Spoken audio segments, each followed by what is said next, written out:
Pak RK ini kan teknokrat yang politik lah, politisi yang teknokrat juga. Golkar itu kan doktrinnya karyawanisme, kekaryaan. Jadi ya berkaryalah. Pak RK itu kan ya gubernur yang sangat menggandrungi karya manusia lah ya, kepentingan umat. Ya sementara Golkar juga kan partai yang harus melahirkan sesuatu yang bermanfaat bagi rakyat banyak.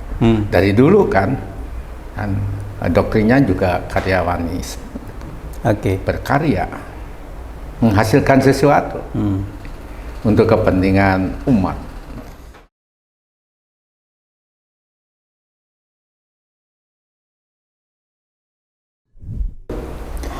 Selamat datang di Ngopi Bareng Hilmi Pramudia Podcast. Teman ngopi saya kali ini tentu sudah tidak asing lagi. Anggota Komisi 5 DPRD Provinsi Jawa Barat, Kang Haji Yodmin Taraga. Apa kabar, Kang? Alhamdulillah baik-baik, Kang Hilmi. 2023 ini pertemuan pertama kita di tempat diskusi kita yang selalu mencerahkan ini. Gitu ya. Dan ada beberapa memang yang saya pengen konfirmasi dari beberapa waktu kemarin, apalagi di awal 2023 ini kan sebenarnya cukup banyak kejutan, terutama misalnya di perahu yang menjadi tempat Kang Yod hari ini, yaitu di Golkar. Kemarin itu kan ada tokoh pimpinan daerah, Gubernur Jawa Barat Ridwan Kamil itu memilih jas kuning sebagai perahu politiknya, dan ini kan luar biasa kan. Nah, ini yang akan saya konfirmasi. Sebenarnya cerita dari awal bisa RK itu bisa gabung ke Golkar itu, sepengetahuan Kang Yod itu apa kira-kira prosesnya panjang atau memang tiba-tiba dia dapat wangsit harus pakai jas kuning misalnya? Itu seperti apa tuh? Ya, terima kasih Kang Helmi. Sebetulnya bagi saya, Yodmin Taraga, mendapat kabar Pak Ridwan Kamil, Gubernur Jawa Barat, masuk Golkar bukan sesuatu yang mengejutkan lah, ya. Biasa-biasa saja. Karena tahun 2018 waktu Pilgub ya, itu kan Pak Ridwan Kamil juga sempat menerima surat keputusan dicalonkan untuk Gubernur Jawa Barat dari Partai Golkar, ya kan? Nah, ya namanya politik kan dinamikanya tinggi, tapi akhirnya tidak jadilah gitu. Jadi kalau Pak Ridwan Kamil ke Golkar itu bukan barang baru. 5 tahun yang lalu juga sudah melakukan pendekatan ke Golkar. Saya kira saya mah berterima kasih saja, alhamdulillah. Mudah-mudahan menjadi energi lah bagi Golkar masuknya Pak Ridwan Kamil itu, karena memang ya tokoh luar biasa lah gitu kan, popularitasnya terus elektabilitasnya kan tinggi. Tapi kalau kita bicara giroh gitu, RK itu cocok kan sih kalau di Golkar itu? Masuk politik itu pilihan hidup ya, dan itu hak politik setiap warga negara. Kalau nggak cocok barangkali nggak akan masuk Golkar. Iya juga sih, nggak akan milih Golkar gitu ya? Iya, kalau nggak cocok lah pasti cocok. Dan dia pasti hitung-hitungan kan, lama gitu, apa yang meminang. Ya, dia pasti prosesnya cukup panjang lah. Yang saya tahu ya cukup panjang gitu. Pak RK ini kan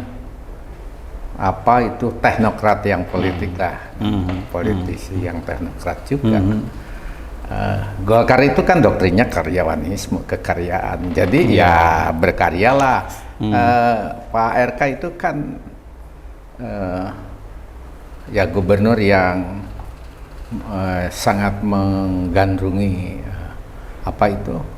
karya manusia lah ya, kepentingan umat.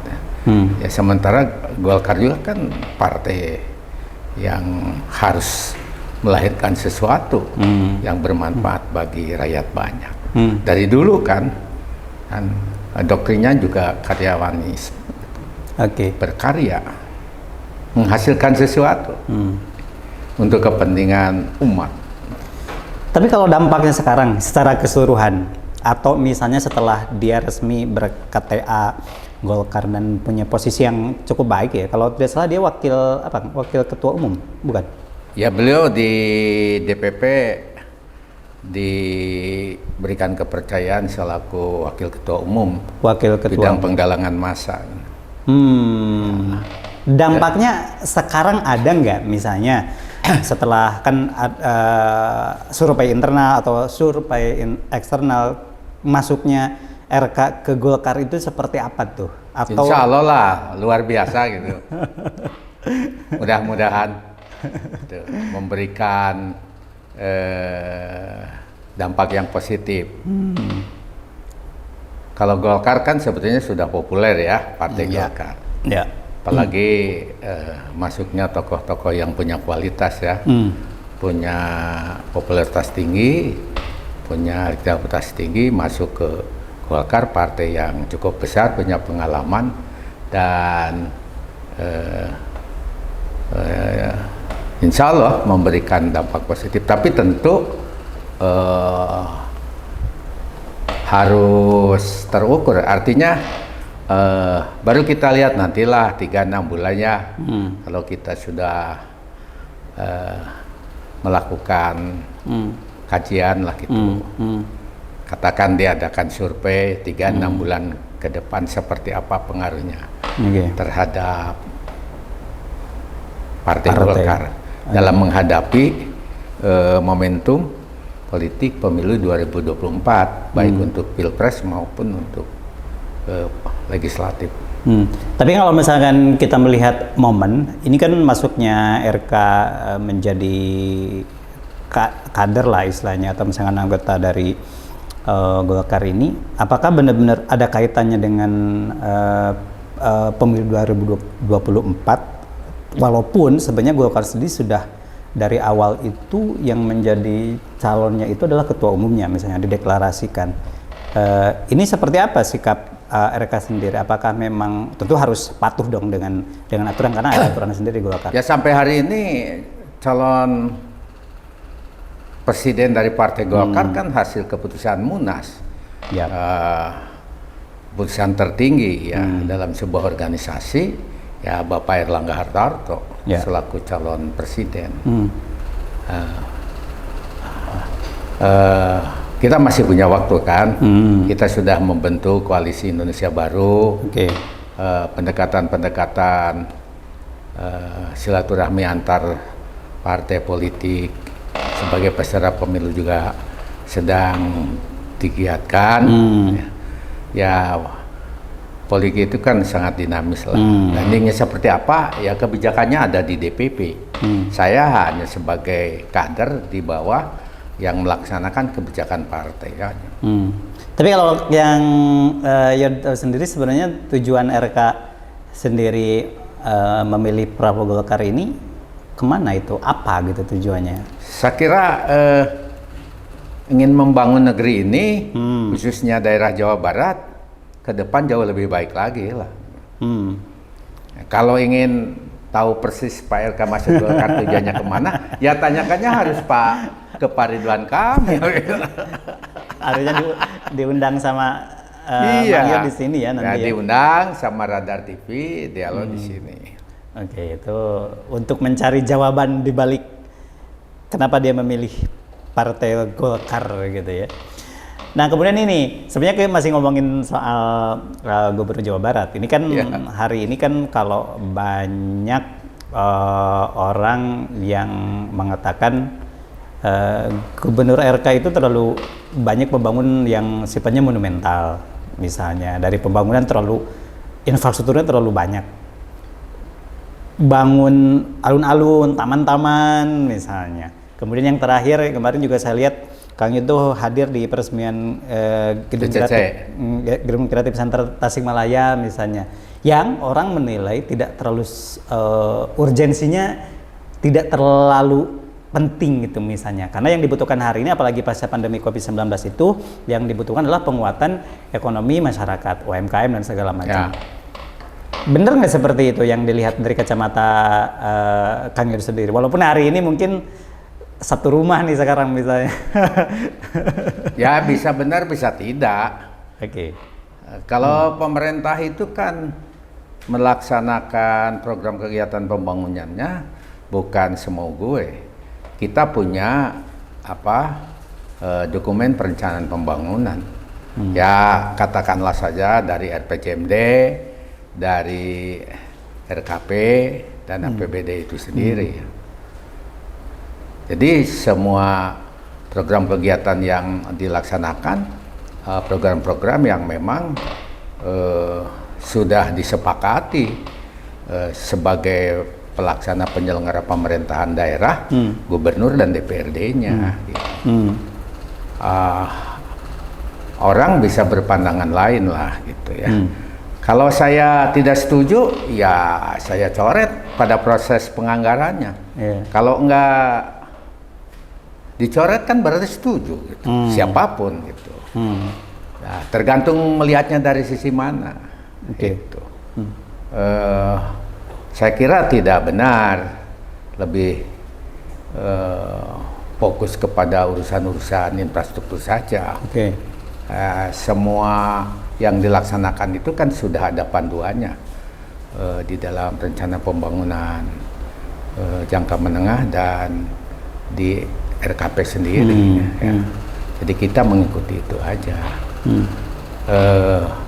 Di struktur APBD-nya juga kan ada untuk infrastruktur, ada untuk pendidikan, ada untuk meningkatkan usaha ekonomi menengah, kecil, ada untuk meningkatkan pertanian, ya kesehatan, macam-macam lah gitu. Tentu gubernur punya alasan-alasan tertentu lah kayak. Itu kalau membangun alun-alun, ya, membangun danau itu kan bagian dari upaya untuk memanfaatkan potensi yang dimiliki oleh Jawa Barat sendiri. Karena alun-alun kan ruang terbuka hijau, kan bagi kita juga menjadi sebuah kebutuhan. Ruang publik gitu ya? Yang publik, iya. Yang harus diprotes kalau ada ruang publik dijadikan supermarket gitu. Dijadikan perumahan. Tapi kalau ruang publik ditata yang tadinya sepertinya tidak memberikan nilai, setelah ditata memberikan nilai untuk kehidupan masyarakat dan kehidupan ekonomi sekitarnya, ya itu sesungguhnya harus berterima kasih. Jadi RK itu katanya kalau kenapa banyak membangun ruang publik itu karena ternyata dengan adanya ruang publik yang representatif itu bisa meningkatkan indeks kebahagiaan warganya. Ya tergantung dari mana melihat kacamata. Gitu. Saya kalau ke Kabupaten Tasikmalaya, Kabupaten Tasikmalaya nggak punya ruang terbuka, itu alun-alunnya yang di Singaparna, kumuh, nggak terawat. Sekarang dibangun lah gitu ya, dengan bantuan keuangan provinsi, kabupaten. Kan lebih cantik, orang lebih berminat, tertarik datang ke situ dan menikmati suasana. Itu salah satu contoh lah gitu ya. Mungkin di tempat-tempat lain juga seperti itu. Tapi prinsip ketika ada ruang publik, memang kalau masyarakat itu kan kebahagiaan orang itu beda-beda. Tapi ada yang datang, dia hanya misalnya jajan cilok di ruang publik itu bisa meningkatkan indeks kebahagiaan. Tapi Kang Yud pribadi setuju nggak prinsip itu? Ya, saya kira kalau alun-alun dibangun itu bukan untuk kepentingan publik ya, misalkan dibangun perumahan, dibangun supermarket, itu yang harus diprotes. Karena ruang publik itu masih ruang publik, ruang terbuka hijau itu sampai sekarang cukup besar kebutuhan bagi Jawa Barat, termasuk bagi kota kabupaten ya gitu. Ya kita ya alhamdulillah lah gitu. Yang harus diprotes itu kalau memang ruang publik beralih fungsi. Nah, Itu yang berbahaya gitu. oke. Ya kalau ada orang berpendapat kenapa dipakai yang bangun alun-alun, kenapa tidak dipakai bangun irigasi, itu dan lain sebagainya. Barangkali ada prioritas-prioritas tertentu ya. Mungkin ada daerah-daerah yang membangun infrastruktur bentuk irigasi atau jalan atau jembatan. Semua itu juga memang sama-sama dibutuhkan. Oke, terkait dengan GCC, apalagi kemarin kan Kang itu saya lihat memang menghadiri Ada. langsung di kegiatan launchingnya itu, Ya. dan RK dengan tegas pengen GCC itu dikelola oleh anak muda lah. Pemerintah katanya jangan terlalu banyak ikut campur dalam pengelolaannya. Maksud RK itu seperti apa kira-kira kalau diterjemahkan secara luas? Itu kan bantuan keuangan ya dari provinsi. Betul. Dan itu eksekusinya di kota ya. Itu menjadi milik kota. Iya. Gitu. Saya juga ikut berdiskusi sebelum Pak RK naik mimbar, termasuk dengan Pak Wali Kota.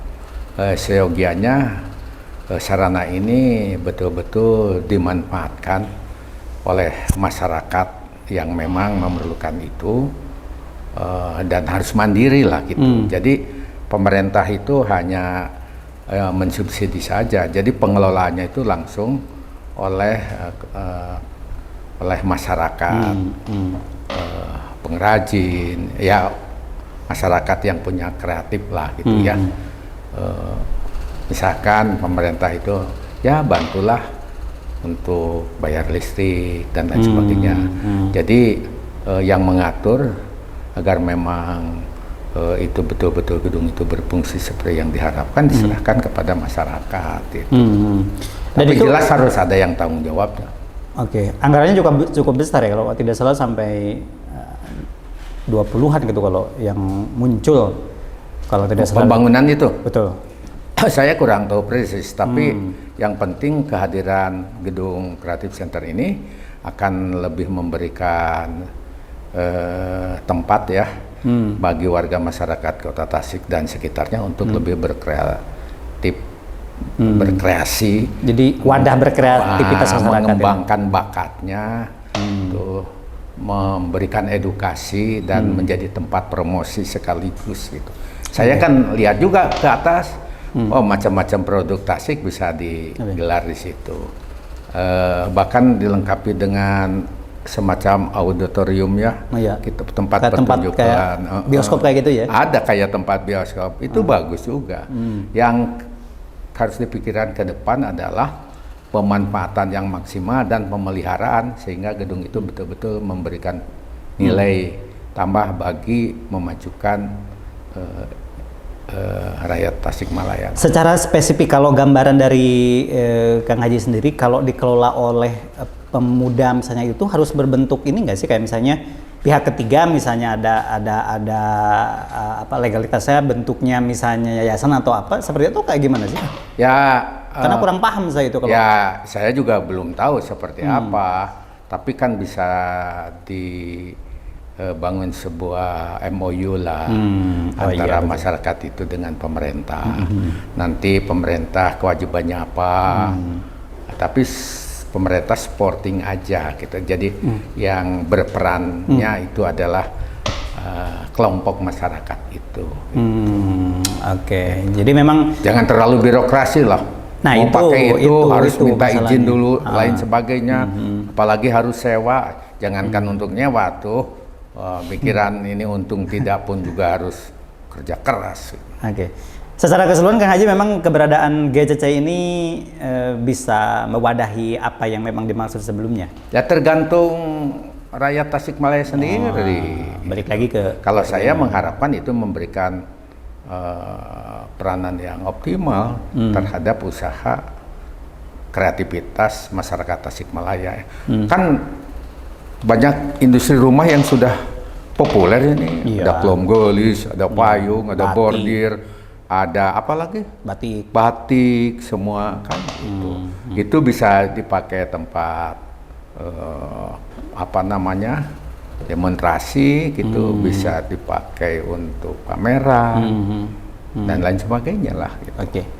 Kalau ngomongin mesin partai mulai dipanaskan segala macam, Kang Haji gimana nih? Ya saya kira dokternya? Partai Golkar udah siap Oke. mengikuti pemilu kan, konsolidasi partainya sudah dilakukan, lalu sekarang yang kader-kader partainya sudah dibentuk, fungsionaris partai, orang kader-kader yang akan menggerakkan roda mesin partai, supaya menggerakkan mesin partainya baik, kader-kadernya kan sudah mengikuti pendidikan fungsionaris, tingkat nasional sudah melakukan, tingkat Jawa Barat juga sudah melakukan sampai 5 angkatan.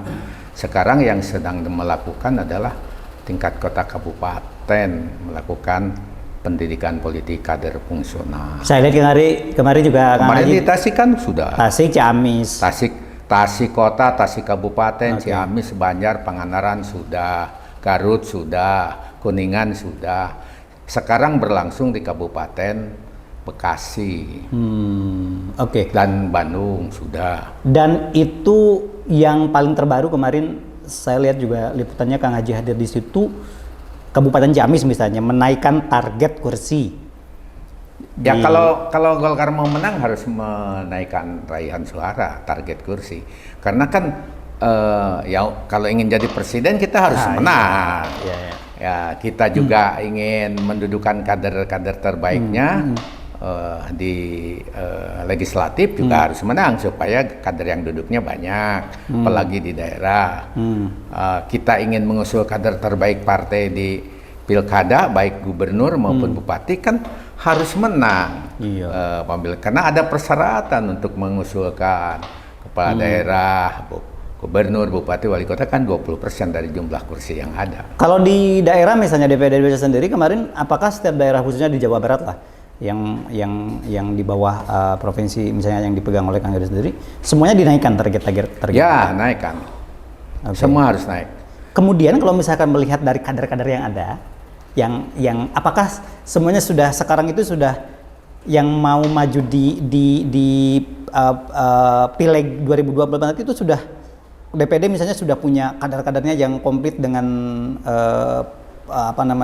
kompetensi masing-masing. Kalau Kang Haji lihat kader-kadernya yang akan maju itu udah seperti apa melihatnya? Udah kira-kira siap atau untuk Jawa Barat? Udah Jawa Barat dan kota-kota, kota kabupaten.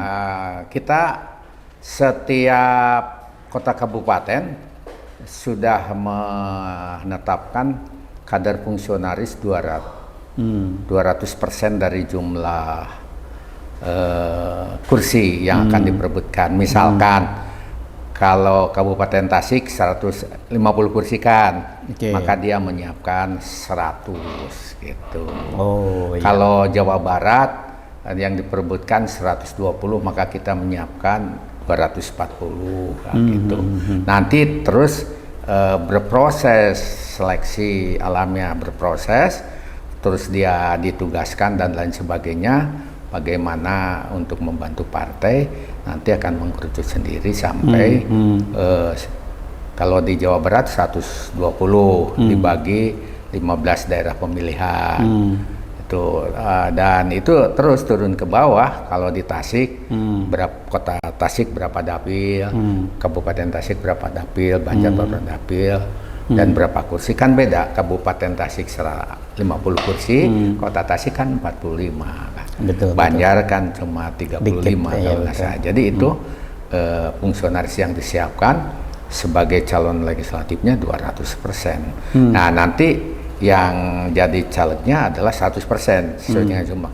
Yang selebihnya dia membantu partai. Membantu partai itu membantu calon, membantu juga partai, membantu calon presiden. Gitu. Oke. Karena ini sistemnya adalah benar-benar berantai gitu ya. Ya. Ketika memang semua itu harus saling mendukung karena tidak bisa sendiri-sendiri.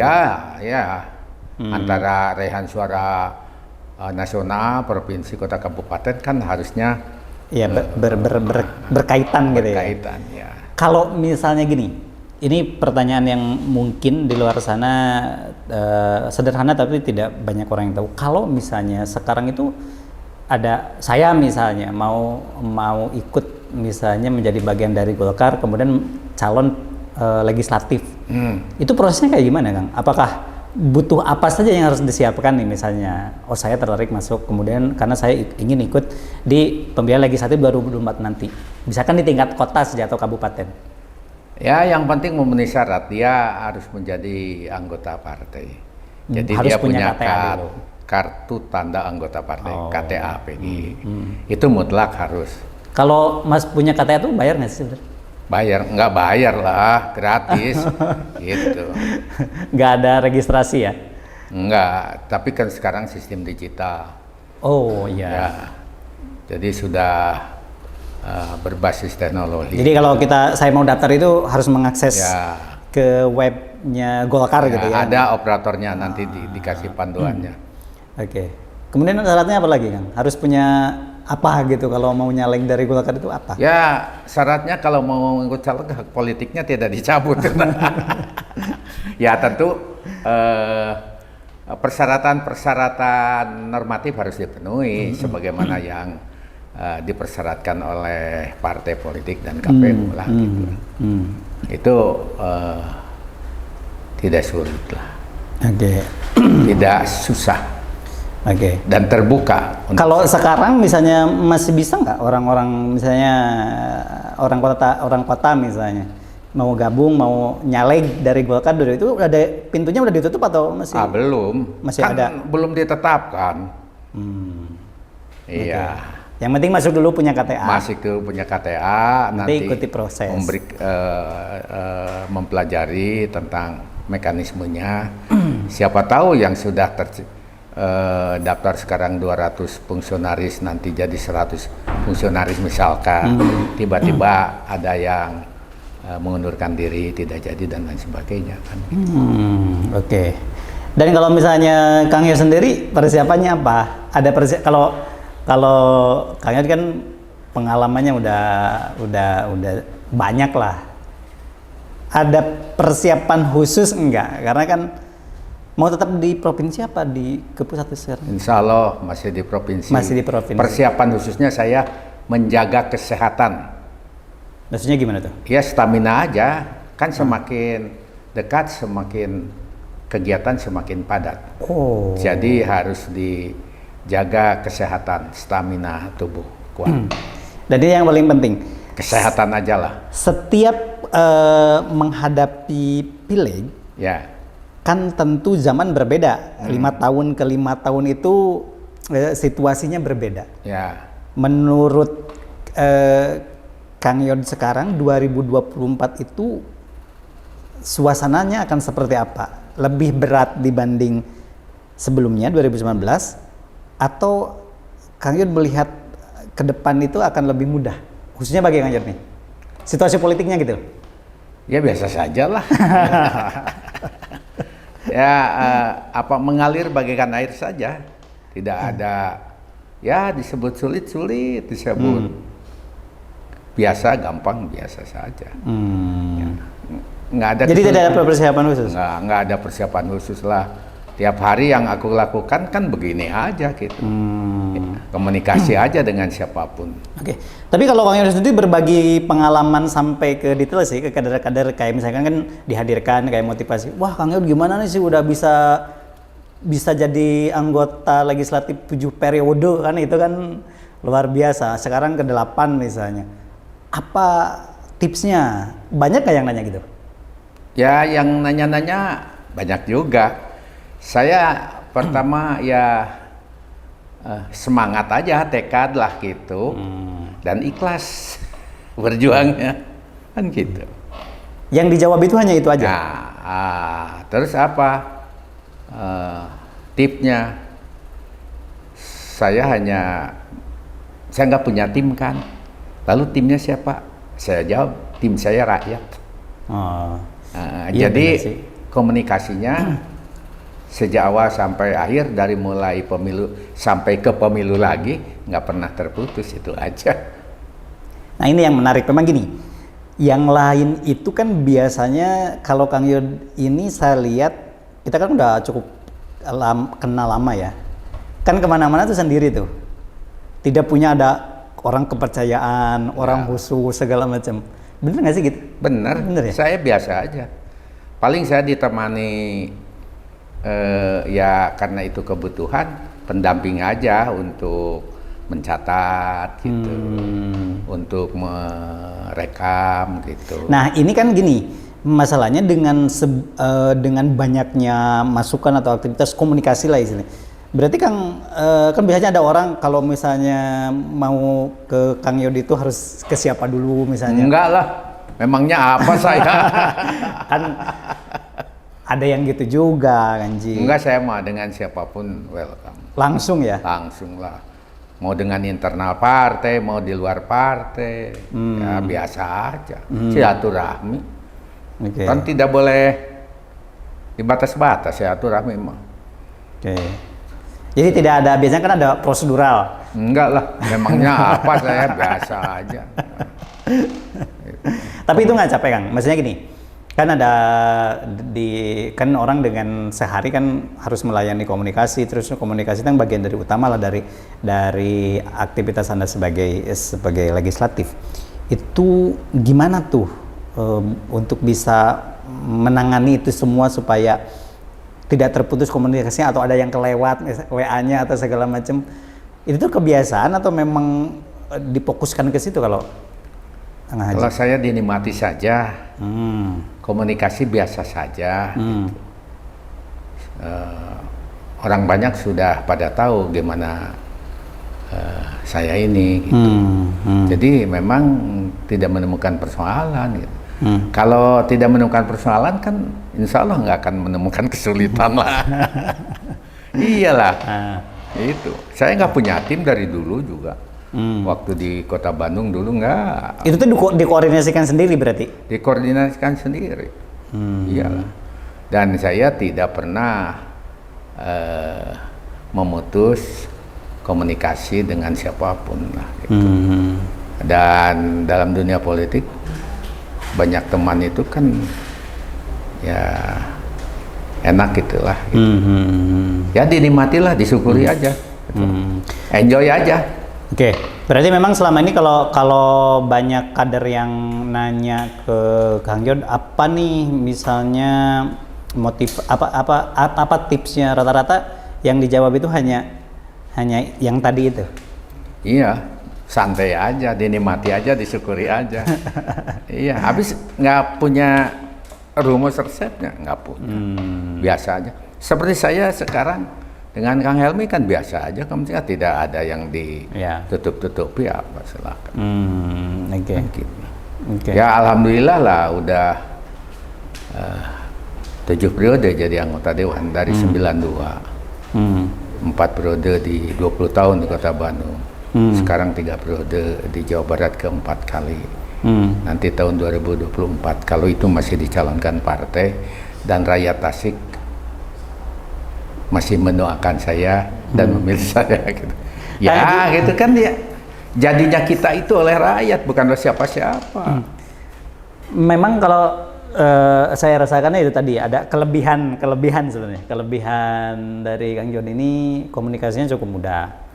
Kan saya bukan teman ya, kolega saya misalnya selevel Dewan Provinsi Jawa Barat atau DPR itu banyak. Tapi kalau Kang Yod itu paling mudah dihubungi memang. Ya, Yod Mintaraga masih seperti yang dulu.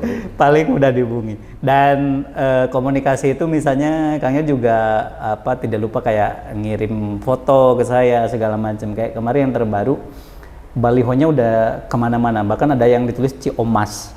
Itu di mana saya nggak tahu di mana itu. Saya dikirim sama teman saya yang menemukan itu. Kirim foto gitu. Ini ada yang pasang itu. Barangkali itu sahabat saya, teman saya, atau yang suka sama saya, yang senang sama saya. Ya alhamdulillah aja. Podcast hari ini kita udah cukup panjang. Nanti kita akan sambung lagi dengan tema-tema yang menarik lagi, dan mudah-mudahan kita bisa terus mencerahkan apa isu-isu yang lagi hot, misalnya seperti yang tadi kita sudah bicarakan. Terima kasih atas kebersamaannya. Assalamualaikum warahmatullahi wabarakatuh. Sampai jumpa.